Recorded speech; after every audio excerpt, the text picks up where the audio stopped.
Hi అండి, అందరికీ నమస్తే. Welcome to mini logs.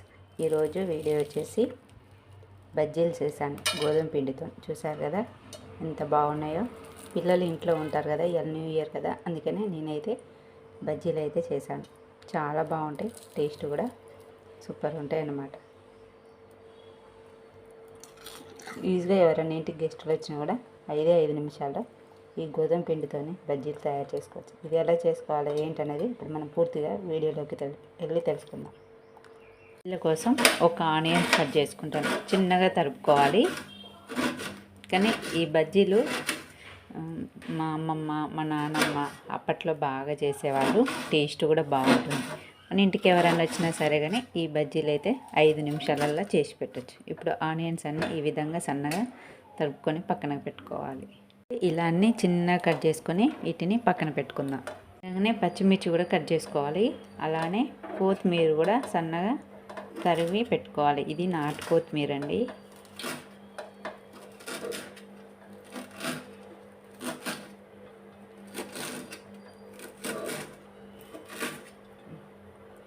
ఇలా మనం అన్నీ కట్ చేసుకొని ఇవి పక్కన పెట్టుకుందాం. ఇప్పుడు ఒక బౌల్ తీసుకొని ఇందులో 1 కప్పు బియ్యం పిండి వేసుకోవాలి, 1/2 కప్పు గోధుమ పిండి,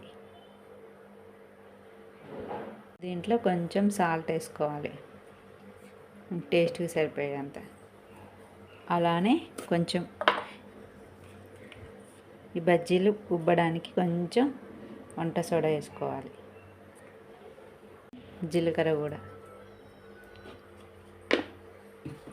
అలానే మనం కట్ చేసి పెట్టుకున్న ఆనియన్స్, కట్ చేసి పెట్టుకున్న పచ్చిమిర్చి, అలానే కొత్తిమీర ఇవన్నీ వేసుకోవాలి.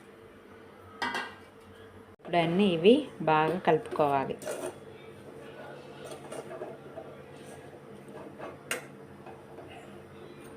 కొంచెం కొంచెం వాటర్ పోసుకొని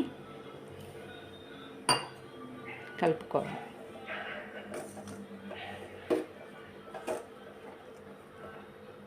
పిండి మొత్తం మనం ఇలా బజ్జీలు వేసుకునే దాని లెక్క వచ్చేటట్టు కలుపుకోవాలి. ఇప్పుడు మనం దీన్ని ఒక 5 నిమిషాల దాకా నానబెట్టుకొని తర్వాత మనం బజ్జీలు వేసుకోవాలి. పిల్లలు ఈవినింగ్ వచ్చే టైంలో స్నాక్స్ కానీ మార్నింగ్ టిఫిన్కి కానీ యూజ్ అవుతుంది. ఇది చాలా ఈజీ. ఇంట్లో ఉన్న వాటితోనే ప్రతి ఒక్కరి ఇంట్లో బియ్యం పిండి ఉంటుంది, గోధుమ పిండి ఉంటుంది. ఇప్పుడు ఇది ఒక 10 నిమిషాలు నానబెట్టుకుందాం. అయింది కదండి, మన పిండి కూడా నానింది. ఇప్పుడు మనం మంచిగా బజ్జీలు వేసుకోండి.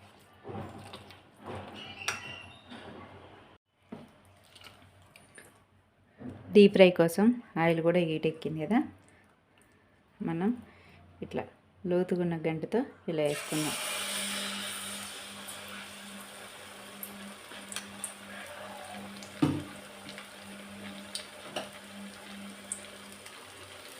ఇప్పుడు ఇలా వేసుకున్నాం అనుకో, బజ్జీలు అనేవి మంచిగా పొంగుతూ ఉంటాయి. చూడండి, చూసారా చక్కగా పొంగింది. అన్నీ ఈ విధంగానే వేసుకోవాలి. ఇలా గోల్డెన్ రంగులోకి వచ్చేదాకా ఈ బజ్జీలను అయితే కాల్చుకోవాలి. ఇంకో వాయి కూడా ఈ విధంగానే వేసుకొని అన్నీ కాల్చుకోండి. ఈ బజ్జీలు చాలా టేస్ట్గా ఉంటాయి, బాగుంటాయి. ఇప్పుడు వాతావరణం కొంచెం చల్లగా ఉన్నాయి కదా, సాయంత్రం పూట మనం ఈ బజ్జీలు ఇలా వేసుకొని తిన్నామనుకో టీలో చాలా బాగుంటాయి అన్నమాట. ఇవి ఇప్పుడు ఒకవైపు కాలినాయి కదా, ఇంకోవైపు టర్న్ చేసుకుందాం.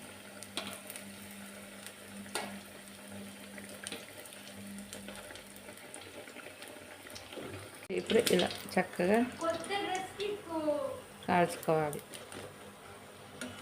ఇప్పుడు మన బోండాలన్నీ రెడీ అయిపోయినాయి. చాలా ఈజీ, సింపుల్గా చేసుకోవచ్చు. ఆ బోండాలు అయితే రెడీ అయిపోయినాయి, చాలా బాగున్నాయి. వేడి వేడి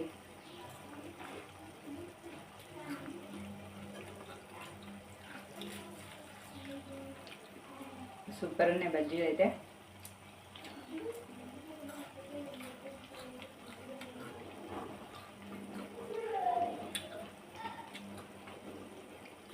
తింటా అంటే తినబుద్ధి అవుతుంది. మరి ఎందుకు ఆలస్యం, మీరు కూడా ఇలా బజ్జీలు చేసుకొని చల్లటి వాతావరణం తినాలనుకుంటే వీడియోలోకి వెళ్ళి చూడండి. నా వీడియో నచ్చితే లైక్ చేయండి, షేర్ చేయండి, అలానే సబ్స్క్రైబ్ చేసుకోండి. Bye bye.